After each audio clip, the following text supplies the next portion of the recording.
کیا فراڈ کر کے حق وصول کر سکتے ہیں؟ کیا خاندانی سوال ہے. اگر پیسے وصول کرنے کا کوئی اور راستہ نہ ہو تو کیا فراڈ کے بدلے فراڈ کر کے پیسے حاصل کر سکتے ہیں؟ عبد الوہاب کراچی سے. پہلے میں ان کے سوال کو ڈیفائن کر دیتا ہوں. یہ پوچھنا یہ چاہ رہے ہیں کہ جیسے کسی شخص نے عبد الوہاب بھائی سے پیسے لے لیے, 1,00,000 روپے قرضہ لے لیا اور کہا 1 مہینے بعد دوں گا, یا 1,00,000 کی کوئی گاڑی خریدی ان سے, گاڑی تو 1,00,000 میں آج کل نہیں آ رہی, موبائل خریدا, موبائل لے کے استعمال کر رہے ہیں, اب 1,00,000 روپے دے ہی نہیں رہے ان کو, یہ مانگ مانگ کے تھک گئے, ٹائم بھی پورا ہو گیا, وہ دے نہیں رہا, تو انہوں نے کیا کیا, کسی طرح دھوکے سے ان سے 1,00,000 روپے نکلوا لیے. کوئی ٹوپی کرا کے, نا جھوٹ بولنا تو جائز نہیں, کوئی ٹوپی کرا کے نکلوا لی. مثال کے طور پر ایک دن کیا ہوا, ان کا بٹوا وہاں پڑا رہ گیا تھا, اس میں 1,00,000 روپے پڑے ہوئے تھے, تو انہوں نے بٹوے پہ ہاتھ صاف کر کے 1,00,000 روپے نکالے اور بٹوا ان کو واپس کر کے کہا کہ اپنے بٹوے کی حفاظت کیا کریں. تو اس طرح کا ٹوپی ڈرامہ کیا انہوں نے. تو یہ مجبوری میں جائز ہے, اس لیے کہ یہ فراڈ نہیں ہے, یہ دیکھنے میں فراڈ لگ رہا ہے, بلکہ حقیقت میں یہ کہ ایک آدمی تمیز سے آپ کا حق ادا نہیں کر رہا تو آپ گھما کے, جیسے کہتے ہیں نا, جب سیدھی انگلی سے گھی نہ نکل رہا ہو تو انگلی ٹیڑھی کر کے گھی نکالنا پڑتا ہے. تو یہ بہتر تو نہیں ہے لیکن جائز ہے.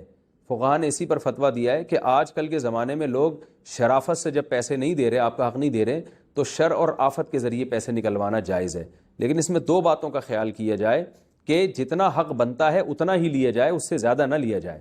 مثال کے طور پر آپ نے دیکھا جی محترم کا بٹوا رکھا ہوا ہے, اس میں 1,00,000 روپے پڑے ہوئے ہیں, آپ نے پورے 1.5 نکال لیے کہ 1,00,000 تو اس لیے کہ اس نے مجھے پیسے نہیں دیے, 50,000 اس ٹینشن کے جو اس نے مجھے دی تھی, تو وہ ٹینشن کے پیسے نہیں لے سکتے آپ کہ بھئی 1,00,000 تو میں اس لیے لے رہا ہوں کہ اس نے میرے 1,00,000 دے نہیں رہا شرافت سے, اب 50 اس چکر میں لے رہا ہوں کہ یہ مجھے اتنی ٹینشن کیوں دی اس نے, تو یہ جائز نہیں ہے.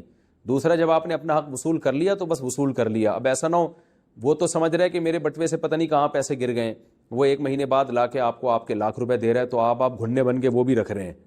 تو جب آپ پہلے لے چکے ہیں تو اب آپ کے لیے یہ والے پیسے حلال نہیں ہیں.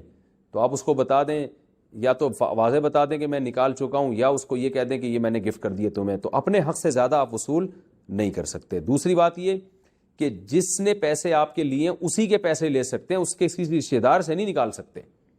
وسیم بھائی نے آپ سے پیسے لیے, عبد الوہاب بھائی میں آپ سے مخاطب ہوں اس وقت, اب وسیم بھائی نے آپ سے 1,00,000 روپے لیے اور ٹائم پہ واپس نہیں کر رہے اور ترسا رہے ہیں آپ کو, آپ کے وسیم بھائی کے بچے کا بٹوا آپ نے دیکھا تو اس میں سے 1,00,000 روپے نکال دیا, یہ حرام ہے, کیونکہ جس نے حق دبایا ہے اس سے تو لیا جا سکتا ہے, اس کے علاوہ کسی اور سے نہیں لیا جا سکتا. نماز میں نیت کی کیا دعا ہے؟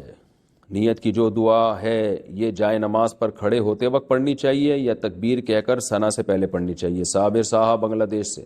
بھائی نیت کی کوئی دعا ہے ہی نہیں میرے بھائی صابر بھائی, نیت تو دل کے ارادے کا نام ہے.